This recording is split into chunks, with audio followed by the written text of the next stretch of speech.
In the Rust Belt of America, silence has a physical weight. It is not merely the absence of noise, it is a heavy, suffocating blanket that smells of wet coal, oxidizing iron, and the kind of settling despair that coats a town when the industry leaves, but the people have nowhere else to go. But deep in the Appalachian foothills of West Virginia, hidden miles down a logging road that doesn't appear on standard maps, in the dead winter of 1984, there was a place where silence was forbidden. There was a place where the air vibrated with a sound that wasn't the grinding of mining machinery or the lonely whistle of freight trains. It was the sound of 500 men screaming for blood, their voices echoing off damp concrete walls buried 30 feet underground, creating a frequency that rattled the teeth in your skull. This isn't a story about the glory of sport. It isn't a story about redemption in the ring or the triumph of the human spirit against adversity. This is a story about the machinery of human disposal. In 1984, the Blackwood Correctional Center was officially listed in state records as a maximum security overflow facility for West Virginia's most violent offenders. On paper, it was a warehouse for men society wanted to forget. Murderers, rapists, arsonists, whose files were stamped indefinite. In reality, it was a sovereign kingdom. And the King of Blackwood didn't wear a crown or a badge. He wore a tailored gray suit imported from Italy, contrasting sharply with the coal dust outside, and carried a leather-bound ledger that listed human beings not by name, but as inventory. To understand the horror of what unfolded in the basement of Blackwood, you have to understand the economy of a cage. When you take a man, strip him of his name, lock him in a 6x8 cell with no window, and tell him he has no future, you create a monster. Most wardens try to suppress that monster with sedatives and solitary confinement. But if you're smart, if you're cruel and calculating like Warden Silas Thorne, you don't suppress the monster. You monetize it. You build a pit. You sell tickets to the local elite for $5,000 a seat. And you offer the winner a prize so dark, so dehumanizing, that even the hardened criminals of the Aryan Brotherhood and the DC gangs hesitated to speak of it in the daylight. The night that changed everything began like any other Sunday at Blackwood, with a drop in barometric pressure that signaled violence. It was November 18th. Outside, an ice storm, one of the worst in a decade, was coating the razor wire fences in a glittering, deadly sheen, turning the prison into a diamond-encrusted tomb. Power lines across Mingo County were snapping under the weight of the ice, sounding like gunshots in the frozen valleys. But inside Blackwood, the heat was suffocating. The ventilation in D Block had been malfunctioning for weeks. A deliberate tactical choice by the administration to keep the inmates dehydrated, irritable, aggressive, and ready to snap at the slightest provocation. The air tasted of recycled sweat, unwashed bodies, and the metallic tang of adrenaline. Jack Miller sat on the edge of his bunk, staring at the cracks in the concrete floor, tracing them with his eyes like a road map he had memorized but could never travel. At 32 years old, Jack was a relic of a different time, a man carved from the bedrock of the mountains themselves. He was broad-shouldered, dense with muscle earned not in a gym, but from 10 years swinging a pickaxe in the coal mines before the layoff, before the whiskey took hold, before the bar fight that went wrong, before the manslaughter charge that sent him here. Inside the walls, they called him the Hammer. It was a nickname he hated. It reduced him to a tool, a blunt instrument of violence. He wasn't a killer by nature. He was a man who had hit once, too hard to protect his brother, and had been paying for it every second of every day for 6 years. But inside Blackwood, Jack Miller wasn't a man. He was a commodity. He was a blue-chip stock. He was the reigning champion of the Boiler Room. He had won 12 consecutive fights. No gloves, no rounds, no referee, just two men in a circle of hissing steam pipes and shouting guards fighting until one couldn't stand, or until one stopped breathing. Jack fought for one reason, and one reason only: survival. Winners got extra rations, real meat, not the soy paste served in the mess hall. Winners got letters from home delivered without being opened and redacted by the censors. Losers got the infirmary, if they were lucky. If they weren't, they got the solitary confinement hole known as the tomb, a box so small you couldn't stand up or lie down fully. But tonight, the guards had promised something different. A special incentive. The sound of footsteps interrupted Jack's meditation. Heavy boots on the metal grate of the catwalk. Officer Griggs stopped at Jack's cell. Griggs was a man with a neck as thick as a tree stump and eyes that looked like dead fish floating in oil. He rattled his baton against the bars, a metallic clang that made Jack flinch internally, though his face remained stone. "Suit up, Hammer," Griggs sneered, his breath wafting into the cell, smelling of stale coffee, wintergreen chewing tobacco, and cruelty. Big night. The warden's got guests from Charleston, senators, investors. He wants a show, a real bloodletting, and he's got a new prize for the winner. Something fresh. Jack stood up slowly, his joints popping. He picked up the strips of torn bedsheet he used as hand wraps. He began to bind his hands, a ritual he performed with the solemnity of a priest preparing for a sacrifice. He wrapped the knuckles tight, then the wrists. He didn't ask what the prize was. In Blackwood, asking questions was a sign of weakness, and ignorance was the only armor that worked against the moral decay of the place. While Jack prepared his body for violence, 3 floors up, in the processing wing, another kind of preparation was taking place. This was the part of Blackwood that didn't appear on the blueprints submitted to the state. It was a holding area adjacent to the administrative offices, soundproofed and accessible only by a private service elevator used for special deliveries. Elna was 19. She wasn't an inmate. She wasn't a criminal. She wasn't even from West Virginia. She was a hitchhiker from Ohio, a girl with a sketchpad and a backpack, trying to get to Florida to see the ocean for the winter. She had been picked up by a deputy on a vagrancy charge 3 days ago near the state line. Just a formality, the deputy had said, his smile tight and practiced. Spend a night in the county lockup, see the judge in the morning, pay a fine, be on your way. But morning never came. She never saw a judge. She was transferred from the county jail to a van with tinted windows and no license plates. She was driven for hours into the mountains, blindfolded. Now she stood shivering in a room that smelled of industrial bleach, mold, and fear. Her clothes, her worn jeans, her flannel shirt, her hiking boots had been taken. She was wearing a thin, rough cotton tunic that looked like a hospital gown, but felt like a burlap sack against her skin. She wasn't alone in the processing room. 2 other women were in the holding cell. One was older, maybe 30, with track marks on her arms and eyes that had gone completely blank, retreating into a place where pain couldn't reach her. The other was a girl even younger than Elena, maybe 16, curled in the corner, sobbing quietly, rocking back and forth. They weren't spoken to by the staff. They weren't treated as prisoners. They were processed like livestock.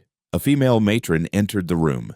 She was a woman with a face carved from granite, devoid of any maternal instinct. She carried a bucket of freezing water in a rough, abrasive sponge. She didn't speak to them. She didn't explain. She simply walked over to Elena, grabbed her arm with a grip that bruised instantly, and began to scrub her face. It wasn't a cleaning. It was an erasure. The sponge scraped across Elena's skin, removing the road dust, the remnants of makeup, the individuality. It left only raw, pink skin exposed to the cold air.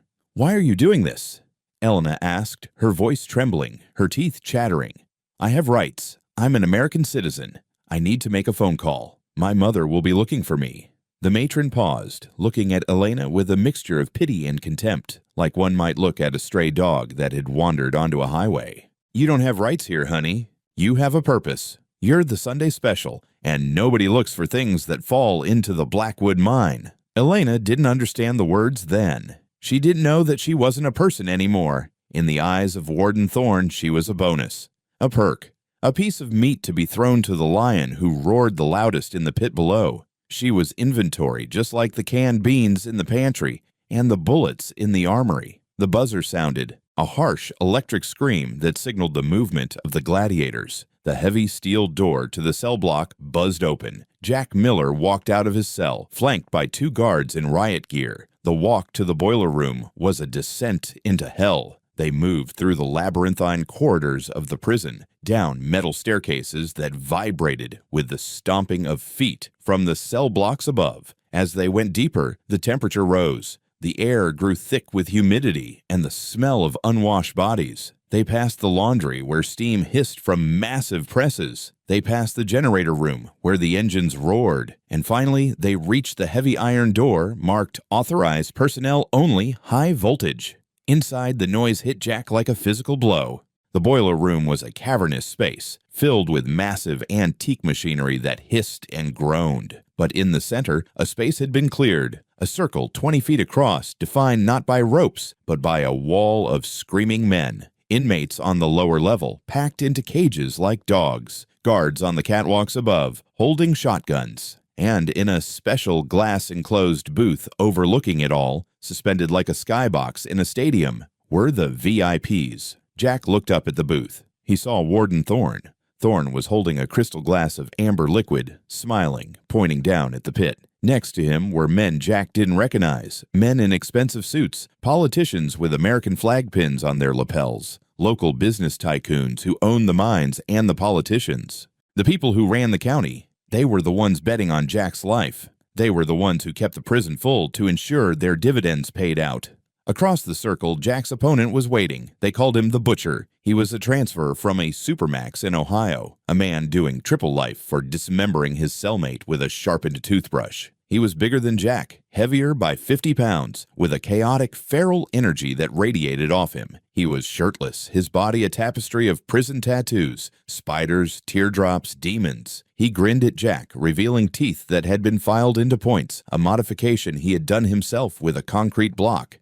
"Gentlemen," Thorne's voice boomed over the PA system, distorted by static but commanding absolute silence. "Tonight, we witness the triumph of will. The law of the jungle applies. No rules, no time limit, only victory. Begin."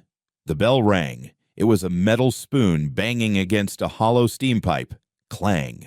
The Butcher charged. He didn't fight like a boxer, he fought like a rabid animal. He lowered his head and slammed into Jack, driving him back against the hot metal of a steam pipe. Jack hissed as the heat seared his skin, blistering his back instantly. But he didn't panic. Panic was death. Jack had learned that in the mines. When the roof collapses, you don't scream. You listen for the shifting rock. Jack spun, using the momentum to throw the Butcher off balance. He landed a solid right hook to the man's ribs, feeling the bone crack under his knuckles. The crowd roared. They didn't want skill. They wanted damage. They wanted to hear the snap of bone and see the spray of blood. They wanted to be reminded that they were alive by watching someone else come close to death. The fight lasted 20 minutes. It was brutal, ugly, and exhausting. Jack took a knee to the face that swelled his left eye shut, blinding him on one side. He tasted copper and dust. He took punches that would have felled a lesser man. But in the end, discipline won over rage. The Butcher swung wild, exhausted, his lungs burning in the humid air. Jack stepped inside the guard. He drove an elbow into the man's throat, crushing the windpipe, then swept his legs. The Butcher hit the concrete hard, his head bouncing off the floor. Jack was on him in a second, his arm wrapped around the man's neck in a sleeper hold. "Kill him! Kill him! Snap it!" the guards chanted from the catwalks, their bloodlust higher than the inmates. Jack tightened his grip. The Butcher thrashed, clawed at Jack's arm, his eyes bulging, his face turning purple. Jack could feel the man's life fluttering like a trapped bird against his forearm. He could end it. It would be easy. A little more pressure, a sharp twist, and the Butcher would be gone. A problem solved, but Jack let go. Just as the Butcher's eyes rolled back and his body went limp, Jack released the hold and stood up. He gasped for air, his chest heaving like a bellows. He wiped the blood from his eyes. He looked up at the glass booth. He didn't raise his hands in victory. He didn't scream. He just stared at the warden, a look of pure, cold defiance. The crowd booed. They wanted a corpse. They felt cheated. But Thorne didn't look disappointed. He looked amused, swirling his scotch. He picked up the microphone. "Mercy," Thorne said, his voice dripping with irony. "A rare quality in a beast, but victory is victory. The hammer remains the king." Thorne signaled to the guards. "Bring him to the winner's circle. He has earned his reward." Jack was led out of the boiler room, his body screaming in pain. He expected to be taken to the infirmary for stitches, to have the cut above his eye glued shut. Instead, Griggs and another guard marched him down a corridor he had never seen before. It was cleaner here. The floor was tiled white. The lights were fluorescent and buzzing with a sickening hum. "Where are we going?" Jack mumbled through split lips. "To the candy store, Hammer?" Griggs laughed, poking him in the back with his baton. "Warden says you get first pick. Fresh inventory just came in from the highway. Top shelf stuff." Jack stopped. A cold dread settled in his stomach, heavier than the punches he had just taken. He knew the rumors. Every inmate knew the rumors. They whispered about the annex, about women who were brought in and never booked, transients who disappeared from the county records. They whispered that the warden ran a side business for his VIP friends, and sometimes for the top fighters to keep them loyal. "Move!" Griggs shoved him hard. They stopped in front of a heavy steel door with a small viewing slot. Griggs pulled a set of keys from his belt. "Listen to me, Miller," Griggs said, his voice dropping low, conspiratorial. "You go in there. You do what you want. You got 1 hour. There's a bottle of whiskey on the table and a girl in the room. She's clean. She's paid for. You don't ask her name. You don't tell her yours. You take your prize and you keep your mouth shut. You understand? This is a privilege." Jack looked at the door. He felt sick. He had killed men in self-defense. He had beaten men unconscious for food. But this was a line he had never crossed. This was the abyss. This was the moment a man becomes a demon. "I don't want it," Jack said, his voice raspy. "You don't get to refuse," Griggs hissed, unlocking the door. "You refuse. You insult the warden, and tomorrow night you don't fight the butcher. You fight 3 men with shanks in the shower. Now get in there." Griggs shoved Jack into the room and slammed the door. The lock clicked, a sound final and terrifying. The room was small, lit by a single naked bulb hanging from a wire. There was a cot in the corner, a small wooden table with a bottle of Jack Daniels, and a plastic bucket. And standing in the corner, pressing herself against the cinderblock wall as if she could melt into it through sheer will, was Elena. She looked at Jack. She didn't see a man. She saw a monster. She saw a giant covered in blood, his own and someone else's. His eye was swollen shut. His knuckles were raw and bloody. She saw the violence radiating off him like heat waves from a pavement. She didn't scream. She had screamed for 3 days. She had no screams left. She just trembled, her hands clutching the rough fabric of her tunic, pulling it tight around her as if it could protect her. Jack stood by the door. His adrenaline was crashing, leaving him shaking. He looked at the whiskey. He looked at the girl. He saw the terror in her eyes, the primal, absolute terror of a prey animal trapped in a box with a predator. He took a step forward. Elena flinched, a small, pathetic sound escaping her throat. A whimper. "Don't," she whispered. "Please, I'll do whatever. Just don't hurt me." Jack stopped. He looked at his hands. They were stained red. He felt the dirt of the prison, the filth of the system, coating him like a second skin. He realized in that moment that Thorne hadn't just imprisoned him. He had tried to turn him into an accomplice. If he touched this girl, if he took this reward, he would never leave Blackwood. Not really. His soul would belong to the warden forever. He would be just another gear in the machine. He looked at Elena again. He really looked at her. He didn't see a prize. He saw his sister, who died when they were kids. He saw the daughter he hoped to have one day. He saw a human being who was being crushed by the same boot that was crushing him. Jack moved to the table. Elena squeezed her eyes shut, bracing for the worst. She heard the clink of glass. She waited for the touch. "Drink," a rough voice said. She opened her eyes. Jack was holding the bottle out to her, but he wasn't looking at her. He was looking at the wall, his back turned to her. "It'll help with the shaking," he said. I don't," Elena stammered. "What's your name?" Jack asked, still not looking. They said I don't have a name," she whispered, tears leaking from her eyes. "They said I'm the Sunday special." Jack turned around then. His good eye burned with a sudden intense fury, not at her, but at the door, at the world outside, at the men in the glass booth drinking their scotch. "Your name," Jack growled softly. "Elena," she said. "My name is Elena." "Okay, Elena," Jack said. He uncorked the whiskey, took a long pull, wincing as the alcohol hit his split lip, and wiped his mouth. "My name is Jack, and nobody is touching you tonight." He sat down on the floor, putting himself between her and the door. "Sit on the bed. Rest. We got 55 minutes. "What happens in 55 minutes?" Elena asked, her voice barely audible. Jack looked at the steel door. He knew the protocol. If he didn't perform, if he didn't play the part of the beast, the warden would find someone who would. Or worse, they would send Griggs in. Griggs enjoyed it. "I don't know," Jack admitted, "but I'm going to figure something out." For the next hour, inside the belly of the beast, a gladiator and a captive sat in silence. Jack told her about the mines, about the darkness underground. Elena told him about the road, about the farm in Ohio she ran away from, about the dreams she had of seeing the ocean. They spoke in whispers, two ghosts haunting a graveyard of the living, but outside the door the clock was ticking, and Silas Thorne was not a man who tolerated disappointment. When the hour was up, the lock clicked. Jack stood up instantly, putting a finger to his lips. "Stay behind me," he whispered. "Play dead." Griggs opened the door, a lewd grin on his face. "Time's up, lover boy. Hope you got your money's worth."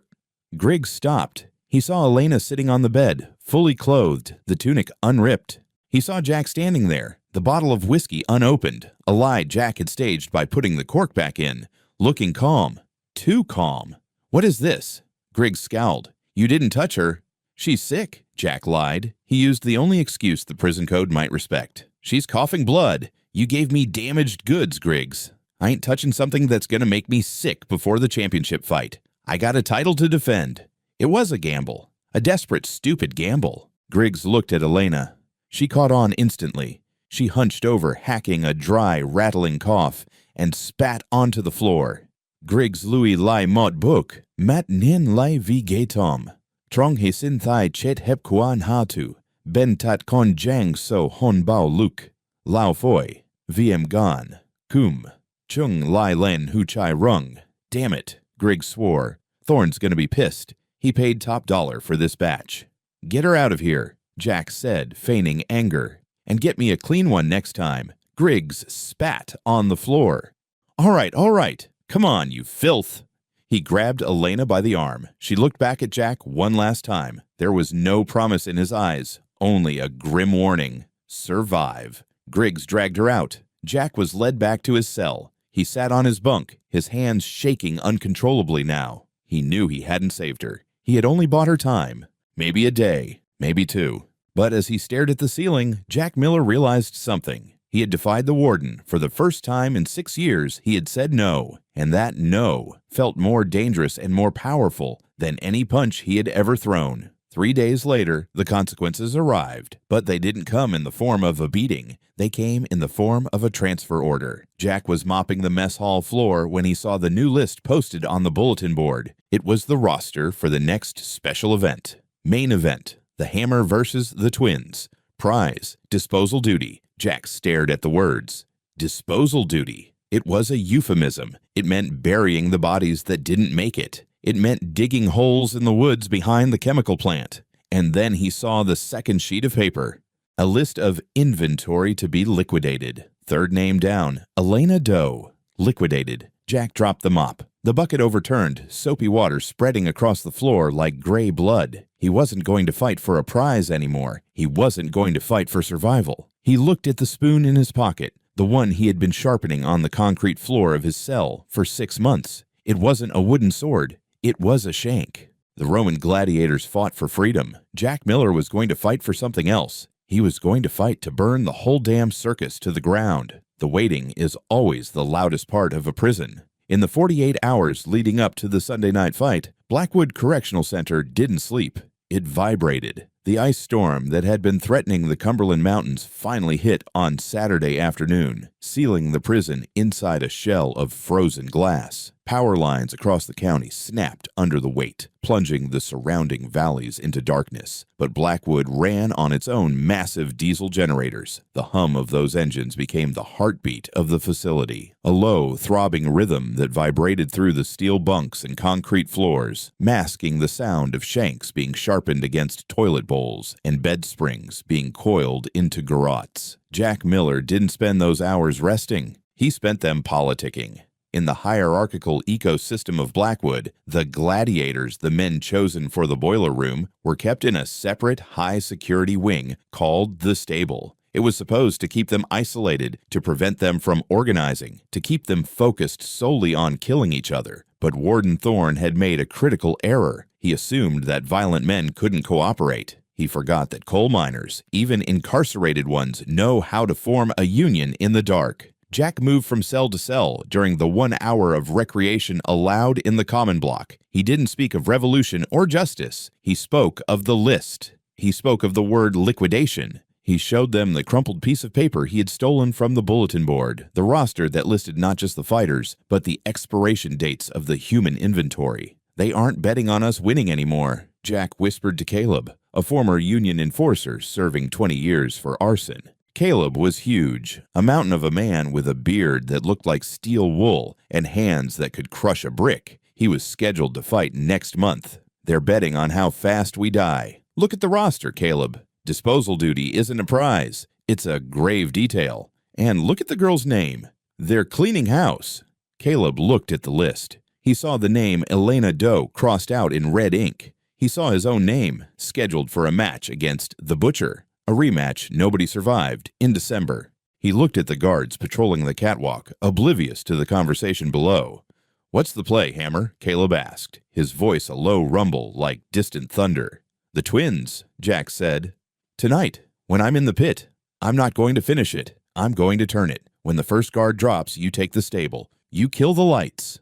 Caleb nodded. No handshake was necessary. Just a grim tightening of the jaw. A silent pact sealed in the shared knowledge that they were already dead men walking. If they were going to die, they were going to die on their feet, not on their knees. Sunday night arrived with the smell of ozone, burning diesel, and cheap cologne. The VIPs began to arrive through the secure garage entrance, bypassing the main gate. State senators, local magistrates, the owners of the private mining companies that used inmate labor for pennies on the hour. They wore heavy fur coats and shook the ice from their expensive leather boots, laughing as they took the private elevator down to the viewing deck. To them, the storm outside just made the entertainment feel more exclusive, more intimate. They were Romans in a concrete bunker, protected from the barbarians by 3 inches of bulletproof glass and a legion of guards. Down in the processing wing, Elena was being prepped. This time, there was no bucket of cold water. There was no thin tunic. Officer Griggs entered her cell holding a pair of heavy, stained canvas coveralls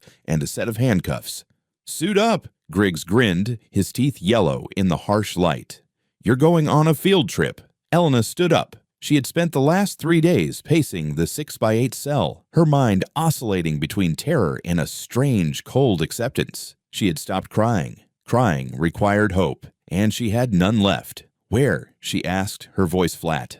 "The furnace," Griggs said, enjoying the way her eyes widened. "Warden says we got too much inventory. Heating bill is high this winter. 2 birds, 1 stone." He cuffed her hands behind her back. He didn't drag her this time. He walked her. He wanted her to be conscious. He wanted her to feel every step toward her own funeral. As they moved through the service corridors, the air got hotter. They were moving closer to the boiler room, but they weren't going to the arena. They were going behind it, into the guts of the machine. At 8 p.m., the lights in the boiler room dimmed, leaving only the spotlights focused on the pit. The crowd of inmates was packed into the cages surrounding the floor, their faces pressed against the chain link, screaming, spitting, shaking the bars. Above, in the glass booth, Warden Silas Thorne adjusted his silk tie. He poured a glass of scotch for Senator Clay, a man who had campaigned on a platform of tough on crime.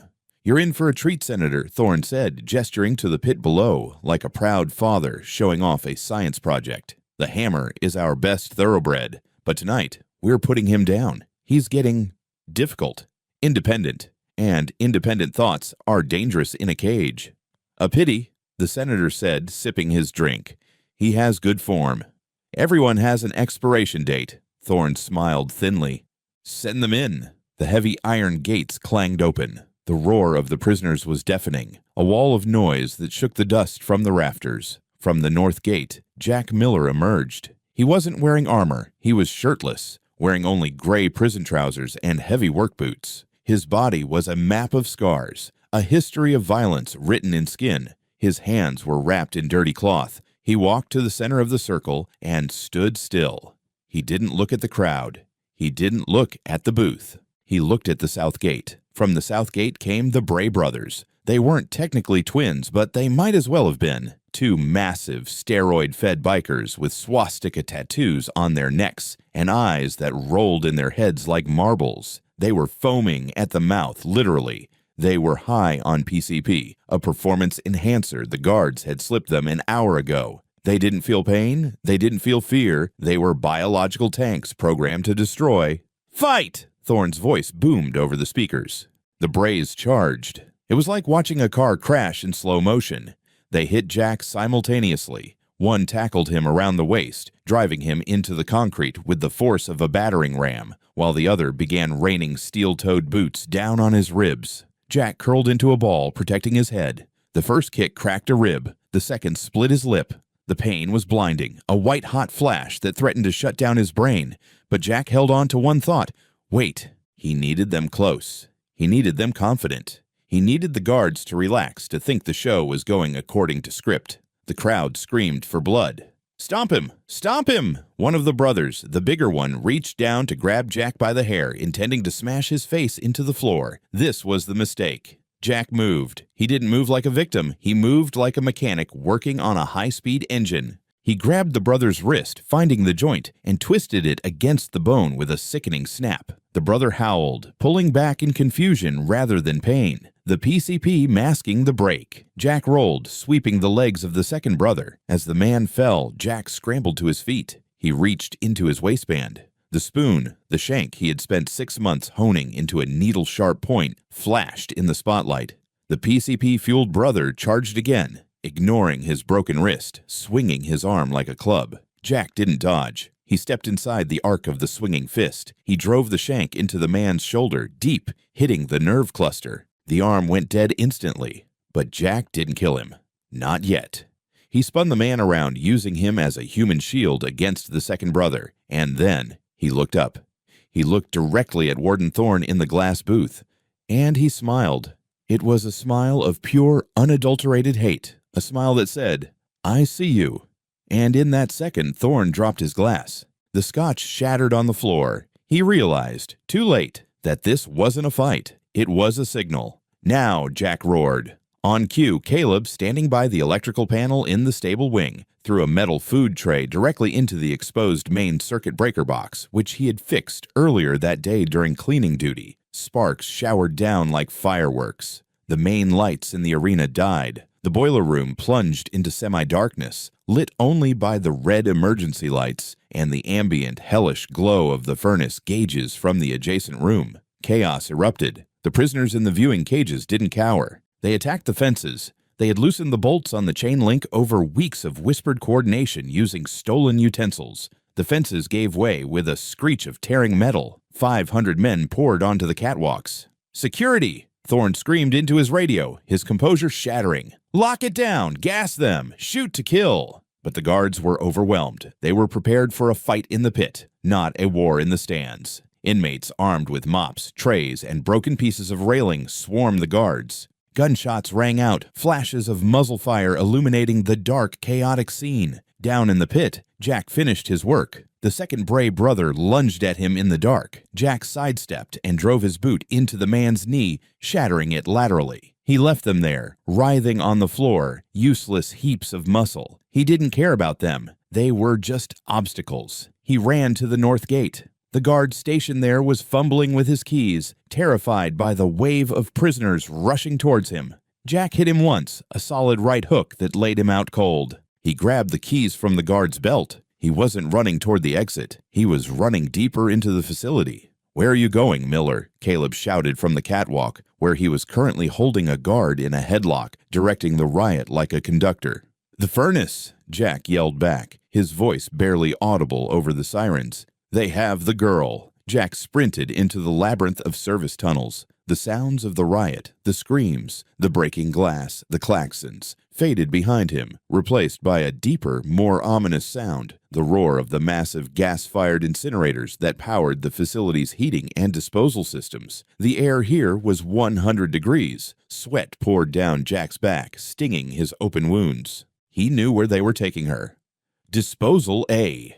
The primary chute. He rounded a corner and skidded to a stop, his boots sliding on the greasy floor. At the end of the hallway, in front of the massive circular door of the main furnace, stood Officer Griggs. He had Elena.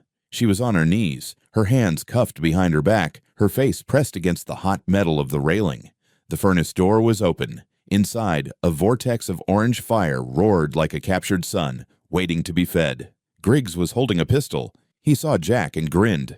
It was the grin of a man who finally got to do the thing he loved most, destroy something beautiful. "You're late, Hammer," Griggs shouted over the roar of the fire. Show's almost over. He put the gun to Elena's head. Drop the shank, Miller, or I paint the wall with her. Jack stopped. He was 20 feet away, too far to rush him. If he moved, Griggs would shoot. If he did nothing, Griggs would throw her in. Elena looked at Jack. Her face was streaked with tears and soot, but she wasn't begging. She wasn't screaming. She was looking at him with a strange, fierce clarity. She shook her head slightly. Don't surrender. You think the warden is going to save you, Griggs? Jack shouted, keeping his hands visible but not dropping the shank. Listen to the vents. Hear that? That's the sound of the prison falling. Thorne is probably calling in the National Guard right now, but he's not calling for you. You're just loose ends. You think he wants a witness to this? Griggs hesitated. His eyes flicked upward. He could hear the thumping of heavy boots on the ceiling above them. The riot was spreading. Doubt crept into his face. I do my job. I get paid. Griggs snarled, trying to convince himself, pressing the gun harder against Elena's temple. I toss her. I toss you. I walk out the back door. You can't shoot us both, Jack said, taking a slow, deliberate step forward. You shoot her. I'm on you before the casing hits the floor. And I promise you, Griggs, I won't be quick like I was with the butcher. I will take my time. I will put you in that fire feet first. Jack's voice was low, devoid of bluster. It was a promise made of coal dust and iron. It was the voice of a man who had already accepted his own death. Griggs blinked. Sweat stung his eyes. He was a bully, not a warrior. He was used to victims who cowered. He wasn't used to a man who looked at a gun and saw a challenge. In that split second of hesitation, Elena moved. She didn't try to run. She dropped her weight, slamming her shoulder backward into Griggs's groin with every ounce of desperate strength she possessed. It wasn't a knockout blow, but it was enough. Griggs doubled over, the gun firing wild. The bullet sparked off the metal grating inches from Jack's foot. Jack launched himself. He hit Griggs like a freight train. They crashed into the railing, teetering over the maintenance pit below. The gun skittered away, falling through the grate into the darkness. Now it was just flesh and bone. Griggs was big, but Jack was desperate. Griggs threw a punch that caught Jack in his broken rib. Jack grunted, vision swimming, the air leaving his lungs, but he grabbed Griggs by the throat. They wrestled against the heat of the open furnace. The fire singed the hair on their arms. The smell of burning fabric mixed with the smell of blood. Die, you piece of trash, Griggs screamed, gouging at Jack's eyes with his thumbs. Jack roared, summoning every ounce of rage from 10 years in the dark. He head-butted Griggs. Once. Twice. The sound of cartilage breaking was audible even over the fire. Griggs went limp for a second, his nose shattered. Jack spun him around. He pinned Griggs against the open maw of the furnace. The heat was unbearable. Jack's skin felt like it was blistering. This is for the inventory, Jack whispered. He didn't throw Griggs in. That would be murder. Instead, he shoved him hard to the side, sending him tumbling down the metal stairs to the lower maintenance deck. Griggs landed with a sickening crunch. His leg twisted at an unnatural angle. He screamed, clutching his broken femur, his fight gone. Jack didn't look down. He scrambled to Elena. Turn around, he commanded. She turned. He jammed the shank into the keyhole of the handcuffs and twisted. It wasn't a key, but the lock was cheap, and Jack knew how to apply leverage. He twisted until the metal groaned. Pop! The mechanism released. Elena pulled her hands free. She threw her arms around Jack's neck, sobbing into his chest. He held her for a second, feeling the heat of the fire and the trembling of her body against his. We aren't out yet, Jack said, pulling back. He picked up the canvas coveralls Griggs had brought. Put these on. It's freezing outside. Outside? Elena asked, wiping her eyes, her hands shaking as she pulled the heavy fabric over her tunic. How do we get outside? The corridors are full of guards. Jack looked at the maintenance schematic on the wall. He pointed to a black hatch in the ceiling. The coal chute. It feeds the furnace from the surface. It's steep, it's black, and it's full of dust. But it leads to the rail yard. What about the others? Elena asked, looking up at the ceiling where the sounds of the riot were intensifying. They bought us time, Jack said grimly. Now we have to use it. They climbed up the gantry to the coal hopper. It was a black, gaping throat leading up to the surface. Jack boosted Elena up. Don't stop climbing, he told her. No matter what you hear, don't look back. As they crawled into the darkness of the chute, the door to the furnace room burst open. It wasn't guards. It was Warden Thorne. He was flanked by 4 men in tactical gear, his personal extraction team. He wasn't wearing his suit jacket anymore. His shirt was torn, his face smeared with blood. He held a submachine gun. He looked like a cornered rat, vicious and desperate. He saw Griggs moaning on the floor below. He saw the open furnace, and he saw the coal chute hatch swinging shut. "Flush it," Thorne ordered, his voice cold as the ice storm outside. "Turn on the coal auger. Grind them up." One of the tactical team members ran to the control panel. He slammed a heavy red lever. Inside the chute, the ground beneath Jack and Elena began to vibrate. A massive steel screw, designed to crush coal lumps and feed the fire, began to turn.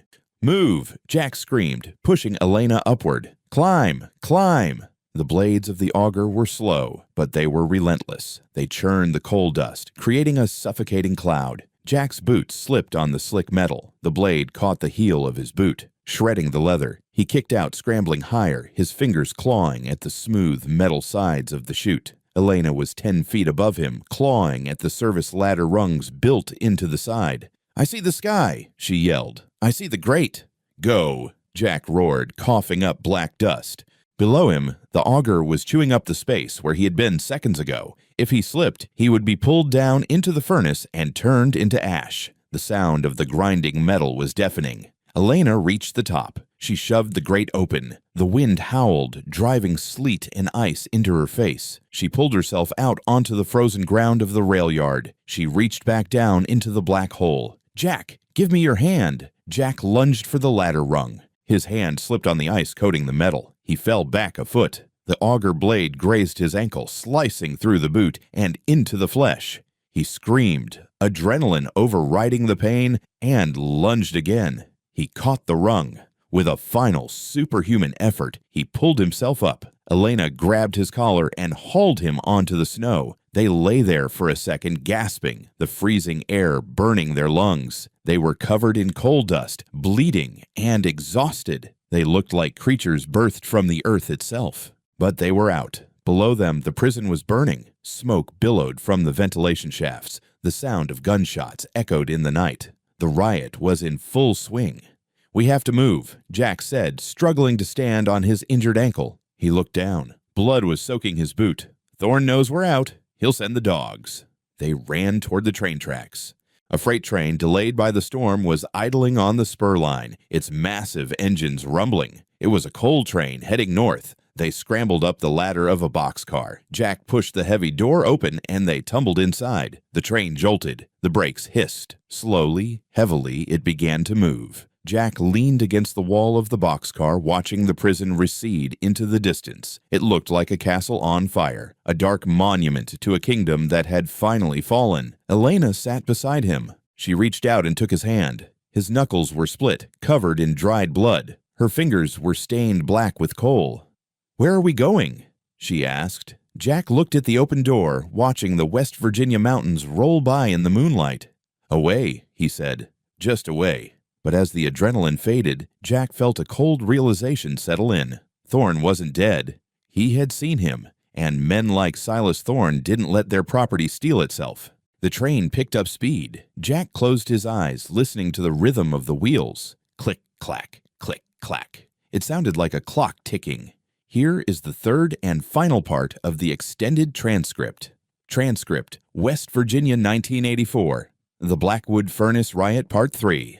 The Long Winter and the Silver Spoon, extended version, 40/60s. The coal train did not offer freedom. It offered a slow, rattling hypothermia. For 6 hours, Jack Miller and Elena Doe huddled in the corner of a boxcar that smelled of sulfur, diesel fumes, and ancient dust. The wind screamed through the wooden slats, a frigid knife that found every tear in their clothes, every open wound on their bodies. The temperature inside the car hovered at 10 degrees below zero. Jack's ankle, sliced by the auger blade and twisted in the fall, had swollen to the size of a grapefruit inside his boot. The leather was split, and the blood had frozen into a dark, crusty seal. He couldn't feel his toes anymore. In the lexicon of an Appalachian winter, numbness is not a relief. It is the first whisper of gangrene. The infection from the prison filth was already racing up his bloodstream, a silent poison moving faster than the train. They didn't speak. The noise of the steel wheels grinding against the frozen track made conversation impossible, but the silence between them was heavier than the decibels.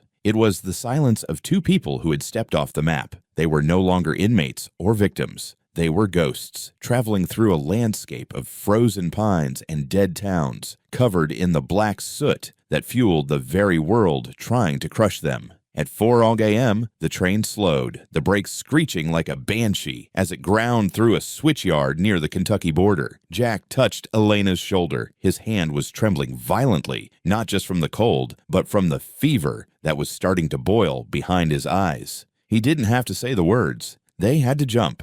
If the train reached the depot, the railroad bulls, private security agents who carried axe handles and shotguns, would check the cars. They would find 2 frozen bodies and call the sheriff. The jump was brutal. They waited for a curve where the train slowed to 20 miles per hour. They rolled out of the open door, tumbling down a snowy embankment. Their bodies hit the frozen earth with a thud that knocked the wind out of them. Jack groaned, a low animal sound of pain that he quickly stifled, biting his lip until it bled. He dragged himself into the tree line, leaving a trail of blood and coal dust in the pristine snow. Elena scrambled after him, grabbing his arm, pulling him upright. "We can't stop," she whispered, her teeth chattering so hard the words fractured in the air.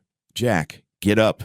"I know." Jack wheezed, his breath forming thick clouds of steam.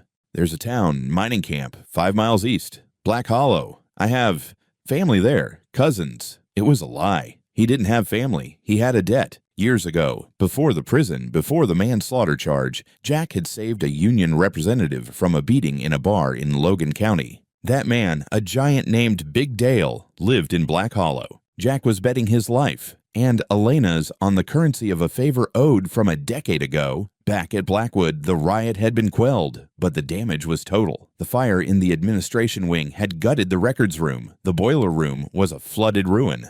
But Warden Silas Thorne was not a man who panicked. He stood in the command center watching the monitors that still worked. The National Guard was setting up a perimeter outside. The press was already swarming the main gate like vultures. Thorne picked up the secure phone on his desk. He didn't call the governor. He didn't call the state police. He called a private number in Charleston.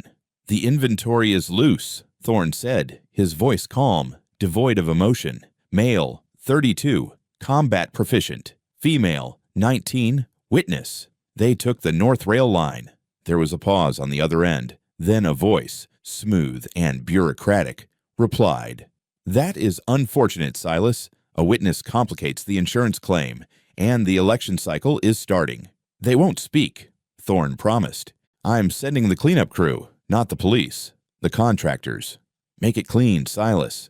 If she talks to a federal prosecutor, Blackwood isn't the only thing that burns. Your pension burns with it." Thorne hung up. He turned to the tactical team leader standing beside him, a man named Graves who wore no badge, only black fatigues and eyes that looked like they had seen too many war zones. "Find them," Thorne ordered. "Bring me his head, and bring me her." Silence. The next 3 days were a blur of agony and snow. Jack and Elena moved like hunted animals through the wilderness. They stole clothes from a clothesline behind a farmhouse, oversized overalls, a wool coat that smelled of mothballs, boots that were too big for Elena. They ate raw corn intended for livestock. They slept in deer stands and abandoned tobacco barns, huddling together for warmth, Jack's fever radiating off him like a furnace. His leg was rotting. The gangrene had set in, moving up his calf with terrifying speed. The smell was unmistakable, sweet, sickly, like rotting fruit. At night, Jack was delirious. He muttered about the butcher, about the spoon, about the coal. He fought phantom battles in his sleep.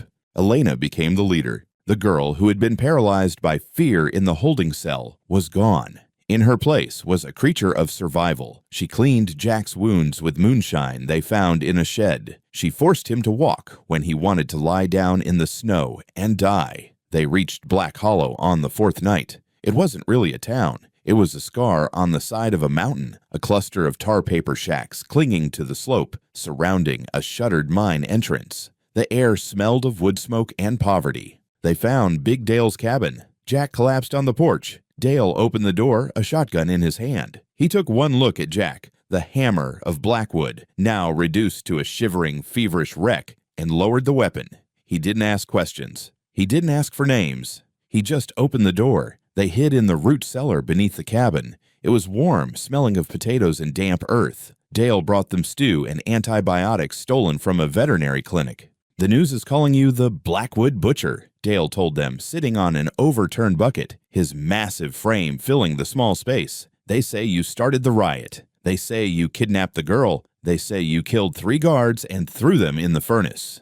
Jack laughed, a dry, hacking sound that turned into a cough. "Thorne writes a good story. Better than the truth." "They're looking for you, Jack," Dale warned, his face grave. "State troopers are setting up roadblocks on the highway. But there's black SUVs crawling the back roads, guys with thermal scopes and suppressed rifles. That ain't the law, Jack." "That's a hit squad." "We need to get to a phone," Elena said, her voice urgent. "A real phone. I can call the FBI. I can tell them about the annex, about the girls." Dale shook his head.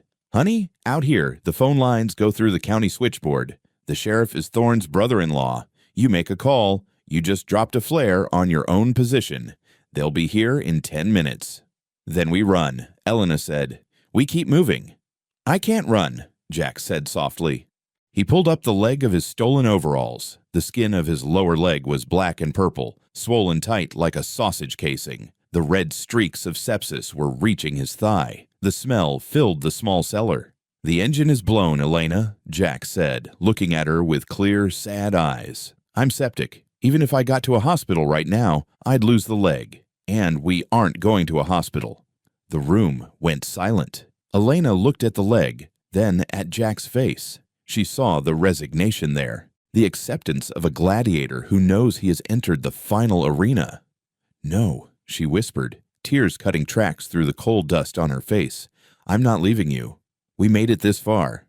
"You have to," Jack said. He reached into his pocket and pulled out a piece of paper, the crumpled list he had stolen from the bulletin board back at the prison. The list with her name on it. "This is the ticket, but you can't cash it here. You have to get to Pittsburgh. Big Dale has a truck. He knows the logging roads. He can get you to the interstate, past the roadblocks."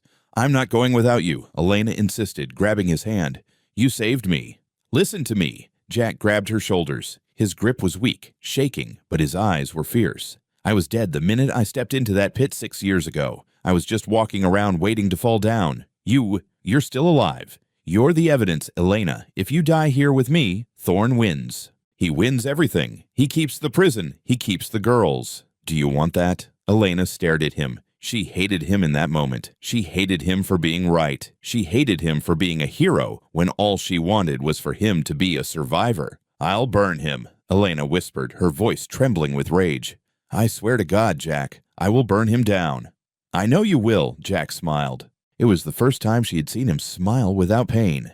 "You're the Sunday special. You're the surprise he never saw coming." That night, under the cover of a fresh, heavy snowfall, Big Dale loaded Elena into the back of his pickup truck, hiding her under a tarp and bags of fertilizer. Jack stayed behind. He refused to go into the cellar. He sat on the porch of the cabin in a rocking chair. He had Dale's old Remington shotgun across his lap. He had a bottle of whiskey and a pack of cigarettes. He waited. He didn't have to wait long. At 2:00 a.m., the headlights appeared at the bottom of the hollow. 3 black SUVs moving silently over the snow like sharks in dark water. They stopped at the gate. Men in tactical gear spilled out, moving with the precision of wolves. They had night vision goggles. They had assault rifles. Jack lit a cigarette. The cherry glowed bright red in the darkness, a beacon. "Hey!" Jack shouted, his voice echoing off the valley walls. "You boys looking for a fight?